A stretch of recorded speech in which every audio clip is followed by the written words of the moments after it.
এই দেখো আমাদের হোসেন ভাই রান্না করছে এখন। হোসেন ভাই কি রান্না করছেন? আজকে রান্না করতেছি গরুর গোশ। হ্যাঁ। আর হলো আলু। হ্যাঁ। এই যে ভুনা করতেছি। আচ্ছা। এটি দেখাও। ও, এই দেখেন টমেটোটা কিভাবে আমি কাটতেছি। কাটটা এটার ভিতরে দিতেছি, এই যে দিলাম। এখন এই টমেটোটা আমি ব্লেন্ডার করব, মশলাগুলার ব্লেন্ডার করব। এই যে এটা হলো ব্লেন্ডার, আমাদের ব্লেন্ডার মেশিন সংক্ষেপের, বেশি ঝামেলার না, খুব সংক্ষেপের ব্লেন্ডার মেশিন আমাদের। এই যে এইভাবে টান দিব, এভাবে মনে করেন যেন আমাদের জিনিসটা ব্লেন্ডার হয়ে যাবে। ঠিক আছে, এই যে ব্লেন্ডার হইতেছে দেখেন, 2-4 মিনিটও লাগে না, 1 মিনিটও লাগে না, ব্লেন্ডার অটোমেটিক ক্লিয়ার হয়ে গেছে। এই যে ব্লেন্ডার হয়ে গেছে, এখন দেখেন বাইর করলাম, এই যে ব্লেন্ডার একদম ক্লিয়ার ক্লিন, কি সুন্দর ক্লিন ফিনিশ হয়ে গেছে। এটা হলো ব্লেন্ডার। এখন গরুর মাংসটা ধুইলাম, ঠিক আছে। এই যে গরুর মাংস, আজকে গরুর মাংস রান্না করব, ঠিক আছে। এখন আমি গরুর মাংসটা রান্না করব। গরুর মাংসটার সাথে মশলাটা কীভাবে পাকাইতেছি, আপনারাও ঠিক এইভাবে পাকাইবেন আমার মতন। গরুর মাংস আনলাম আজকে 10 টাকার, দুবাইয়ের 10 টাকার গরুর মাংস। এখানে আমাকে বাংলাদেশে 10 টাকার গরুর মাংস দিব, এখানে দুবাইয়ের গরুর মাংস, দুবাইয়ের 10 টাকার গরুর মাংস দিচ্ছে আমাদেরকে। দেখেন এই 10 টাকা। এখন আমি এই মশলাগুলো এখন আমি এর সাথে দিব। এই যে যে মিক্স মশলাগুলো দেখলেন, এই মিক্স মশলাগুলো আমি এই যে ডাইলা দিলাম, ঠিক আছে। একদম কমপ্লিট ডাইলা দিলাম মশলাগুলো, খুব সুন্দরভাবে হয়ে যাবে। কারণ এটা জিরা দেখুন, সুন্দরভাবে জিরাটা পিস্তা হচ্ছে।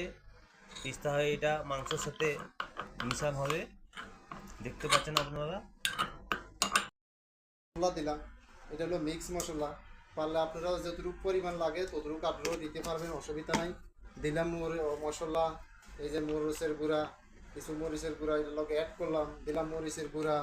তারপরে দিলাম আপনার কি দিব, হলদের গুঁড়া। এখন দিব হলুদের গুঁড়া, এই যে এখন দিলাম হলুদের গুঁড়া, চামচের গুঁড়া 1 চামচ পরিমাণ হলুদের গুঁড়া দিয়ে দিলাম, সাথে অ্যাড করলাম হলুদের গুঁড়া।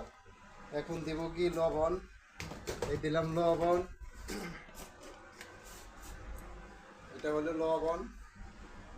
এইটুকু লবণ দিয়ে দিলাম, বাস এনাফ, আর লাগবে না লবণ, চলবে। এটুকুই লবণ দিয়ে দিলাম।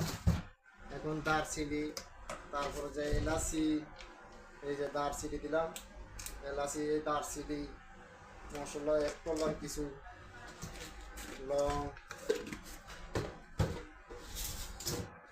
বলো যে আমার ডিবাটা কী করলো।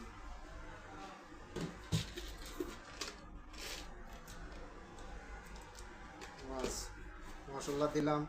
এখন এখন দিব কি, এখন দিব তেল। এখন দিব একটু তেল দিব, বাস তেল দিলে আমার জিনিসটা ফিনিশ হয়ে যাবে। দেখো বন্ধুরা, অরিজিনাল তেল, এবার পিওর তেল, সূর্যমুখী পিওর তেল। সূর্যমুখী পিওর তেল দিয়ে দিলাম একটু, বাস লগে একটু তেল দিয়ে দিলাম। এখন এটা মিক্স করব, মিক্স হাতে করে, এখন মিক্স করব হাতে, মিক্স করতে দেখুন। দিয়ে এখন মিক্স করব। দেখেন এভাবে আপনারাও বানাইতে পারবেন, অসুবিধা নাই। আমি যেভাবে বানাই এভাবে আপনারাও পারবেন। এভাবে মিক্স করে খুব সুন্দর করে মাখা মাখা কইরা, হলুদ লবণ তেল মশলা দিয়া, বাস সুন্দর রিল্যাক্স। তারপরে এখন এটা রেডি হবে অন্যান্য মতে। এখন দিব, এখন এটারে বাস চুলার উপরে দিব, মাখা মাখা হয়ে গেছে। একটু হালকা একটু পানি দিব, একটু এর মধ্যে জল অ্যাড করতে হবে হালকা। আমাদের হোসেন ভাই হয়ে গেছে। হ্যাঁ কি সুন্দর আছে, দেখো তো একটু চেহারা রাখো, চেহারা, হ্যাঁ চেহারা রাখো। অরিজিনাল গরুর গোশ, দুবাই অরিজিনাল ফ্রেশ গরুর গোশ, সেরকম হয়েছে না?